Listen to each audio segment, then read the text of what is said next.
Hello everyone, this is Stranger Haunts back with another video.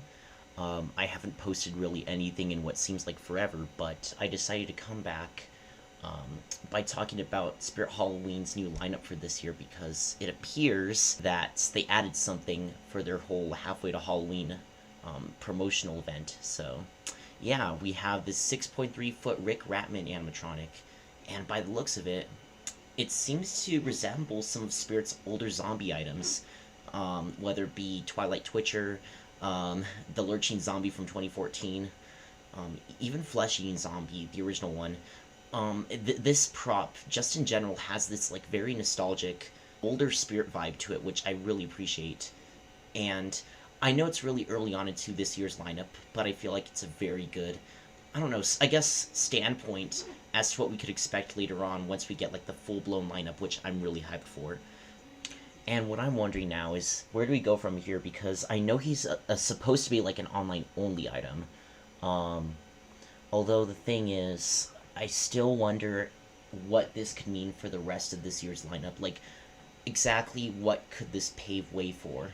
Because the thing is, again, like I said, it's a very disturbing design, which is great. I've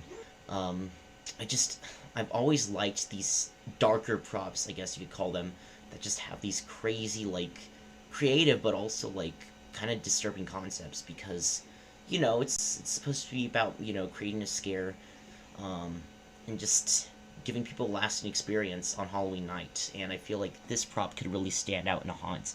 Like, sure, you could say that, oh, it's just another zombie prop, but no, like, the movement's pretty unique. I'll show it to you eventually. But I like the design, the fact that they have, like, this exposed open chest wound, or it's more like a stomach wound. Anyways, you can just see, like, a rat's tail dangling from it. Like, I think that's such a cool concept. And the fact he also has, like, one coming straight out of his head, like, right here. Now, I know this is highly critical, and I understand, like, why they didn't do this, but I would have liked for the rats to be painted a little better, but then again, I feel like they put a lot of great effort into the face. Because looking at this eye here, it kind of reminds me of the gloss that Distortions does with their eyes. I'm hoping that it's not just, you know, relegated to this prototype, but that the released models will have this level of detail right here. Because it looks great. Like, it just, again, it reminds me of what Spirit used to be, and that's something I greatly appreciate. And, let's see here, yeah, he's pretty tall as well. I mean, 6.3 foot's not too bad, and it's only $200, which, I mean, again, I'm assuming it's online only because of this item number, but even then, that's not a bad price for what you get, and I'll show you why with this video right over here.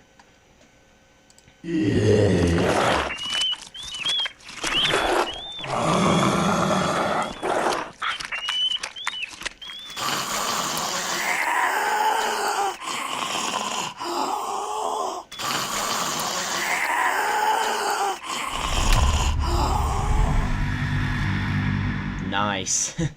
Yeah, so as you can tell, he has some very good audio that's pretty fitting too. And I think I've heard that those rat sound effects before from the, I think it was the knifed up rat that they used to sell back in 2012. It was like a tabletop item, but yeah, same sound effects, and it really fits the design that we're going for here, especially with the missing arm too. I didn't really point that out, but I think that's pretty cool, how he's like just armless. This is a really cool prop and a great way to start off this season. And again, like I said earlier, I can't really reiterate this enough, but I'm just wondering what this could mean for the rest of our lineup. Because, I mean, sure, I know Bari from, what was it, 2021, wasn't too similar to the rest of the props that came after him during 2021's lineup. It was kind of like this very random item in comparison to the rest of the year, but I feel like maybe this one could kind of coincide with what we're going to get for this year's animatronic lineup. And I know this is really just a video about Rick Ratman, but I feel like this also brings up the question as to what they can make for this year. Like, I'm hoping for a multitude of licensed animatronics, so it would be cool to get maybe you know, something from Five Nights at Freddy's. I mean, I feel like that's what a lot of people have been asking for, especially since the movie came out and it made a lot of money last year. I feel like we could definitely get something from that franchise eventually, and maybe it's wishful thinking, maybe it's too soon, but I'm hoping maybe this year we get something from the movie as part of our lineup, or just from the franchise in general, or you know, even just more merchandise from Five Nights at Freddy's in general. As you can tell, I'm a huge fan of the games, but hey, no, but besides that, I know people really don't like clown props, and I get that. You could say that they've been redone plenty of times, it's becoming redundant, it's the same thing, just with a fresh coat of paint for every single clown animatronic, but I feel like that's, first of all, um, too general. But also, the thing is, I feel like if a clown is executed well, I know plenty of people have said this. One being Haunt Former, go subscribe to him. Mac's awesome. But according to Mac, he pretty much said that, like, if a clown prop is unique, if it does something new, then it's not as bad. And I totally agree with that point of view. Because, you know, Henry Hustle, say what you will about him, maybe he was faulty and stuff, but I like the concept.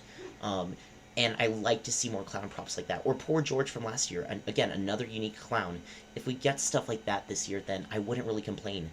Um, and, like, if we're already getting this as our first view into this year's lineup, then that's kind of a good sign, because, okay, no offense to anybody that likes Barry, but he was kind of generic. And I get it. You know, he was like this first item to what would eventually come after, but this prop is already pretty unique, and I really appreciate that.